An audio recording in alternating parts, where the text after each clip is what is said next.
आइए जानते हैं सिर्फ 10 मिनट में आज की उत्तर प्रदेश और बिहार से जुड़ी कुछ महत्वपूर्ण खबरों को फटाफट अंदाज में। बिहार में 3 चरणों में हो सकते हैं विधानसभा चुनाव। 2025 तारीखों में दिवाली छठ का ध्यान रखा जाएगा। 2020 में 3 फेज में हुई थी वोटिंग। बिहार में विधानसभा चुनाव 2025 में होने वाले हैं।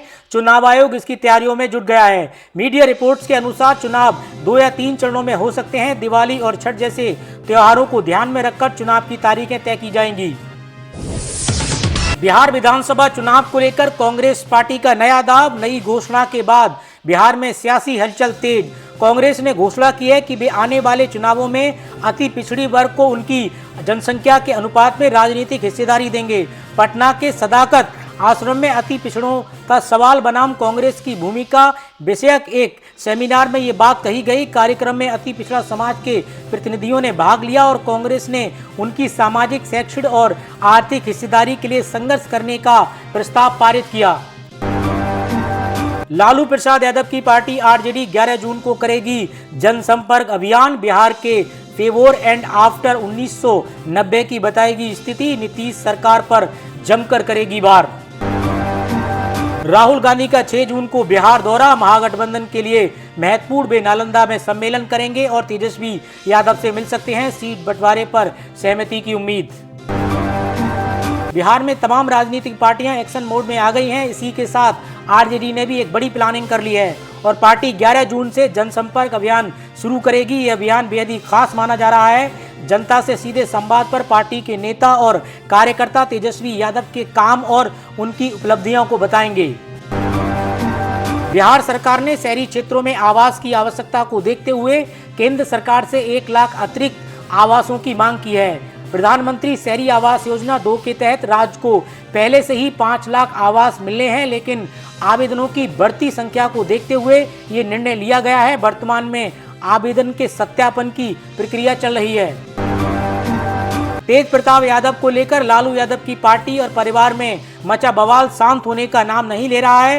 तेज प्रताप यादव ने रविवार को एक्स पर अपने माता पिता यानी राबड़ी देवी और लालू प्रसाद यादव के नाम एक भावुक संदेश लिखते हुए पार्टी में कुछ जयचंद होने की बात कही।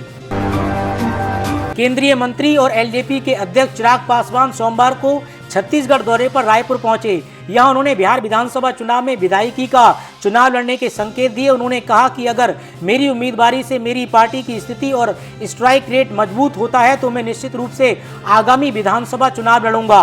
वहीं उन्होंने कहा कि दिल्ली से बिहार की राजनीति में लौटना चाहता हूं। रायपुर में पत्रकारों से चिराग पासवान ने बिहार विधानसभा चुनाव को लेकर जब सवाल पूछा गया तो इस सवाल पर चिराग पासवान ने कहा कि वह खुद को केंद्र की राजनीति में लंबे समय तक नहीं देखता हूं।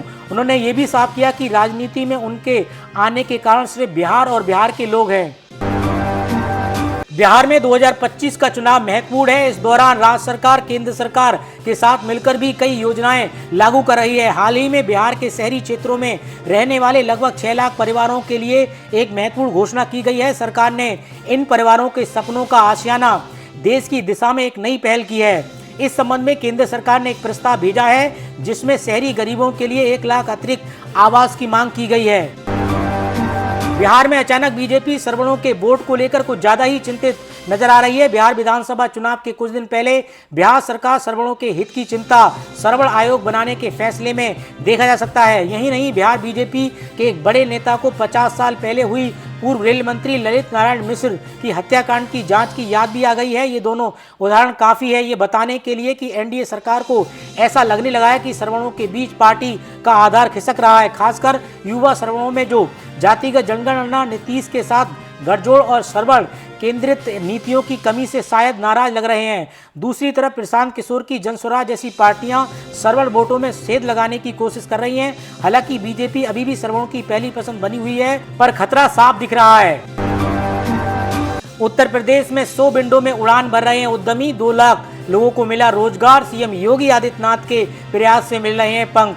गौतम बुद्ध नगर उद्यमियों के लिए पसंदीदा जगह बन गया है, जहां यूपी सरकार के प्रयासों में निवेश बढ़ रहा है। ग्लोबल इन्वेस्टर समिट के माध्यम से लगभग 85,000 करोड़ रुपए का निवेश हुआ है, जिससे करीब 2 लाख युवाओं को रोजगार मिला है। पिछले 3 वर्षों में 156 कंपनियां स्थापित हुई हैं, जिनमें से 147 कंपनियां 2022 से 2024 के बीच शुरू हुई हैं, जिसका उद्योग केंद्र उद्यमियों को सहयोग कर रहा है।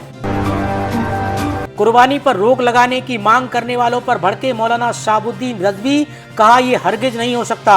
ऑल इंडिया मुस्लिम जमात के राष्ट्रीय अध्यक्ष मौलाना शहाबुद्दीन रजवी बरेलवी ने कहा कि कुर्बानी का त्योहार बकरा ईद 7 जून को मनाया जाएगा। उसी दिन ईद उल अजहा की नमाज अदा की जाएगी। कुर्बानी पर प्रतिबंध की मांग करने वाले लोग सांप्रदायिक सोच रखते हैं। हैदराबाद के विधायक टी राजा, मुंबई के नितेश राणे, गाजियाबाद विधायक नंद किशोर और गुज्जर स्वामी रामभद्राचार्य जैसे लोग कुर्बानी के त्योहार पर रोक लगाने की मांग कर रहे हैं। ऐसा हरगिज नहीं हो सकता। ये त्योहार 1450 वर्षों से मनाया जा रहा है, परंपरागत तरीके से होता आया है और ये कोई नया त्योहार नहीं है।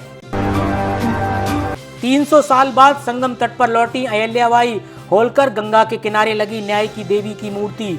उत्तर प्रदेश के उप मुख्यमंत्री केशव प्रसाद मौर्य ने प्रयागराज संगम के दारागंज क्षेत्र में माता अहिल्याबाई होलकर की प्रतिमा का अनावरण किया। ये अवसर उनके 300 वर्षवें जन्मदिन के उपलक्ष्य में आयोजित किया गया था। इतिहास में अपने संघर्षों और न्यायप्रियता के लिए प्रसिद्ध अहिल्याबाई ने न सिर्फ महिलाओं के उत्थान की आवाज उठाई, बल्कि शिक्षा और सेवा के क्षेत्र में मिसाल भी पेश की है।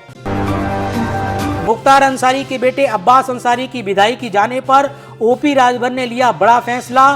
सुभाषपा नेता के लिए जाएगी हाई कोर्ट। मऊ सीट से विधायक अब्बास अंसारी की सदस्यता खत्म होने के बाद उनकी सीट भी रिक्त घोषित हो गई है। इस संबंध में उत्तर प्रदेश विधानसभा के प्रमुख सचिव प्रदीप दुबे ने रविवार को अधिसूचना जारी कर दी है। यहाँ जल्द विधानसभा उपचुनाव घोषित होगा। इसके लिए चुनाव आयोग कार्यक्रम जारी करेगा। वहीं उनके नेता के लिए योगी सरकार में कैबिनेट मंत्री और सुभाषपा प्रमुख ओपी राजभर ने अपना रुख साफ कर दिया है। अब्बास अंसारी के लिए हाईकोर्ट जाएंगे।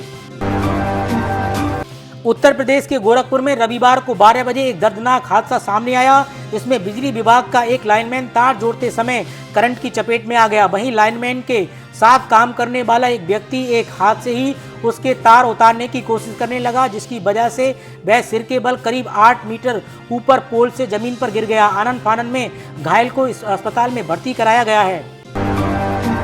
अब उत्तर प्रदेश में भी बनेगा विमान का ईंधन। 2.5 करोड़ किसानों को मिलेगा सीधा लाभ, बड़े निवेश की आस। उत्तर प्रदेश में गन्ने की खोई, धान की भूसी और गेहूं के भुस्से विमान का ईंधन बनाने के लिए औद्योगिक इकाई स्थापित होंगी। इसका सीधा लाभ प्रदेश के लगभग 2.5 करोड़ किसानों को मिलेगा। उत्तर प्रदेश में योगी सरकार ने मदरसा शिक्षा में महत्वपूर्ण सुधारों की घोषणा की है, जिसके अंतर्गत मदरसों की मान्यता के लिए नए नियम शीघ्र ही लागू किए जाएंगे। इन बदलावों का मुख्य उद्देश्य मदरसा शिक्षा प्रणाली को बेहतर बनाना है। इसलिए पाठ्यक्रम में संशोधन करते हुए हिंदी, अंग्रेजी, गणित और विज्ञान जैसे आधुनिक विषयों की शिक्षा को अनिवार्य किया जाएगा, जो पहले वैकल्पिक हुआ करते थे। इन सुधारों की प्रक्रिया को प्रभावी ढंग से लागू करने और मदरसा शिक्षा को सुचारू संचालन को सुनिश्चित करने के लिए राज्य सरकार द्वारा एक उच्च स्तरीय कमेटी भी गठन की जाएगी।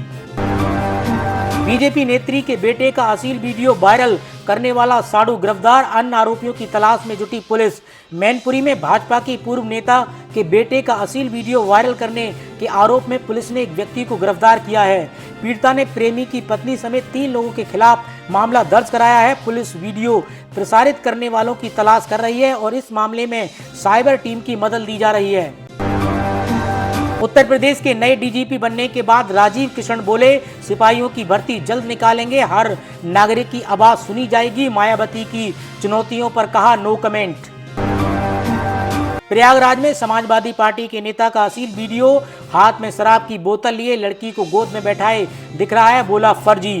प्रयागराज में समाजवादी पार्टी के नेता का वीडियो सामने आया। इसमें एक युवती के साथ अश्लील हरकतें करता नजर आ रहा है। वहीं युवती शराब की बोतल हाथ में पकड़े दिख रही है। ये बेड पर समाजवादी पार्टी के नेता गोदी में बैठा है। वीडियो में दिख रहा समाजवादी पार्टी नेता राम सागर उर्फ मुखिया यादव है।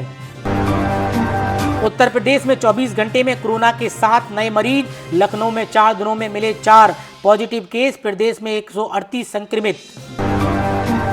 अयोध्या राम मंदिर के शिखर पर लगाया गया सोने का कलश। राम दरबार और दूसरे मंदिरों में शुरू हुआ प्राण प्रतिष्ठा अनुष्ठान। एलन मस्क के पिता एलोन मस्क करेंगे रामलला के दर्शन। देश में कोरोना से 24 घंटे में 6 मौतें। अहमदाबाद में 18 साल की गर्भवती लड़की की मौत। 3,976 एक्टिव केस। केरल में सबसे ज़्यादा 1,435 मामले। देश में कोरोना वायरस के मामले तेजी से बढ़ रहे हैं। एक्टिव केसों की संख्या 3,976 पहुंच गई है। स्वास्थ्य विभाग की वेबसाइट के मुताबिक 10 दिन में 15 गुना मामले बढ़े हैं। केरल में सबसे ज़्यादा 1,435 केस हैं। महाराष्ट्र एक्टिव मामलों के मामले में दूसरे नंबर पर, यहाँ 506 मरीज हैं। अरुणाचल प्रदेश के मुख्यमंत्री पेमा खंडू के अनुसार इस बार मानसून थोड़ा जल्दी आ गया है। मणिपुर, सिक्किम, असम और त्रिपुरा समेत कई क्षेत्रों में बाढ़ और भूस्खलन के कारण जनजीवन बुरी तरीके से प्रभावित हुआ है। अनेक लोगों की मृत्यु हुई है, हजारों लोग विस्थापित हुए हैं। केंद्रीय गृह मंत्री अमित शाह ने रविवार को कोलकाता में आयोजित बीजेपी के विजय संकल्प कार्यकर्ता सम्मेलन में सीएम ममता बनर्जी और तृणमूल कांग्रेस पर तीखा हमला बोला। अपने संबोधन की शुरुआत अमित शाह ने काली घाट और दक्षिणेश्वर में काली माता को नमन करके और उनके बाद ममता सरकार पर जमकर निशाना साधा। नक्सलियों के खिलाफ ऑपरेशन में बड़ी सफलता। छत्तीसगढ़ के सुकमा में 16 नक्सलियों का सरेंडर। नक्सलियों पर कुल 25 लाख रुपए का था इनाम। पूर्वोत्तर भारत में बाढ़ बारिश ने मचाई बड़ी तबाही। अब तक 32 लोगों की मौत। असम में 15 जिले बाढ़ की चपेट में। मणिपुर में बाढ़ से 20,000 लोग प्रभावित। सेना ने 500 से ज्यादा लोगों का किया रेस्क्यू। इंडियन प्रीमियर लीग को एक नया चैंपियन मिलने जा रहा है। आईपीएल 2025 सीजन के फाइनल में 2 ऐसी टीमें भिड़ने जा रही हैं जिन्होंने आज तक कभी भी ये खिताब नहीं जीता है। मंगलवार यानी 3 जून को आज नरेंद्र मोदी स्टेडियम में रॉयल चैलेंजर्स बेंगलुरु और पंजाब के बीच ये फाइनल मुकाबला खेला जाएगा। बीसीसीआई के कार्यकारी अध्यक्ष बनाए जाने की खबरों से राजीव शुक्ला का इनकार। 19 जुलाई को खत्म होगा बीसीसीआई अध्यक्ष रोजर बिन्नी का कार्यकाल। सितंबर में होगी बीसीसीआई अध्यक्ष पद का चुनाव। तो दोस्तों, आज की खबरों में इतना ही। मिलते हैं एक और नए अपडेट के साथ। इसी तरीके की देश और दुनिया की महत्वपूर्ण खबरों के लिए आप AK न्यूज के साथ जुड़े रहिए।